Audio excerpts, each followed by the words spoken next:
You start your herbal tea with boiling water and a teacup. While you put the water up to boil, go out and pick a few sprigs of herbs or put some dried herbs in a cup.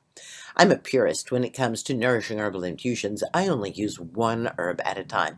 But when it comes to teas, mix and match all you please. If you want to put various things in your teacup, there's certainly nothing wrong with doing that.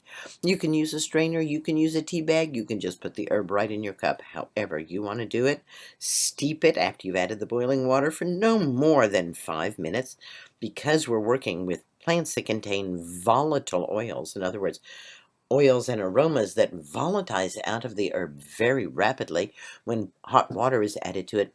Some people will put a saucer or a lid over their teacup while it is brewing. If you need to strain your tea out, perhaps you've made it in a teapot. Perhaps you've made a big pot of chamomile tea. And if you have ever made that pot of chamomile tea and not drunk it all, but left some to the next day and then tried to drink it, you've probably been bitterly disappointed because indeed the volatile oils rose to the surface, became concentrated, and do taste bitter. You probably spat it out.